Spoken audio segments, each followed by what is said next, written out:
Somebody asked me, what will be the effects of the destabilization plot by the Duterte camp on the Marcos administration? Well, here is my answer. Destabilization in the government can have severe consequences that affect various aspects of the country. Here are some of the key effects of destabilization on a government. Number one is the political instability. Destabilization can often lead to political turmoil, uncertainty, and unrest within the government, and a loss of public trust in the administration, weakening the government's ability to function effectively. Number two, economic impact. Political instability can have a significant impact on the economy, leading to a decrease in investor confidence, capital flight, and a decline in economic growth. This can result in a job losses, reduced foreign investments, and overall economic hardships for the population.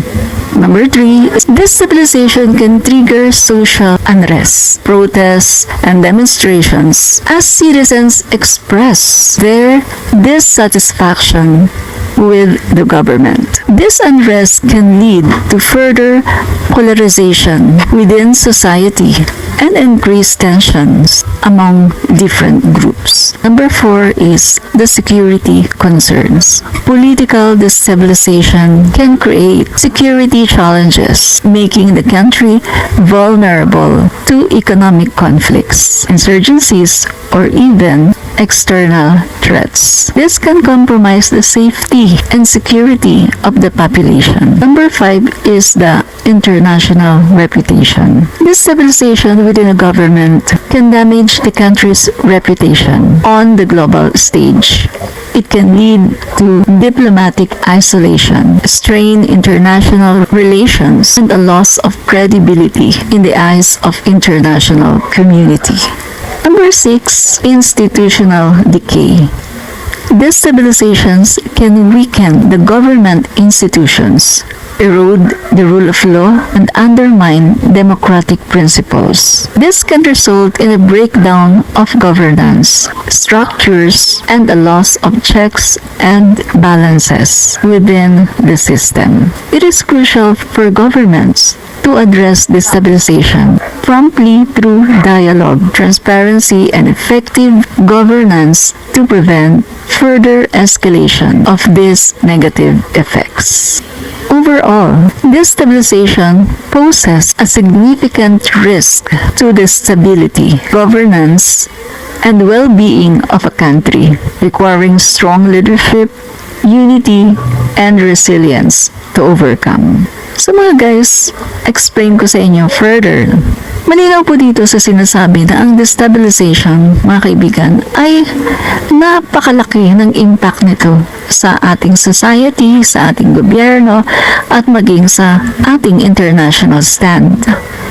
Mga kaibigan, nakakasama po ang mga destabilization para po sa ekonomiya ng bansa. Ito rin po ang madalas na nagiging dahilan kung bakit umaalis po ang mga investors. Sino nga ba ang magkakagustong mag-invest sa isang country na palagi na lang merong destabilization plot? Palagi na lang merong banta ng kudeta. Nakikita yan ng international community na parang palaging may destabilization. Mawawala din ang kanilang trust sa gobyerno. Kaya mga kaibigan, ang ginagawa ng mga Duterte na pag-destabilize sa ating gobyerno ay isang napakalaking pagkakamali. Nagpapatunay lang ito na talagang wala silang pagmamahal sa bayan. Instead na tumulong sila upang pagandahin, palawakin at paunlarin ang ating ekonomiya, ay gumagawa pa sila ng paraan para bumagsak ang ating bansa. Ganyan po ang ginagawa ngayon ng mga Duterte. Pinapabagsak po nila ang ekonomiya ng Pilipinas sa pamagitan ng pagdidestabilize ng ating gobyerno.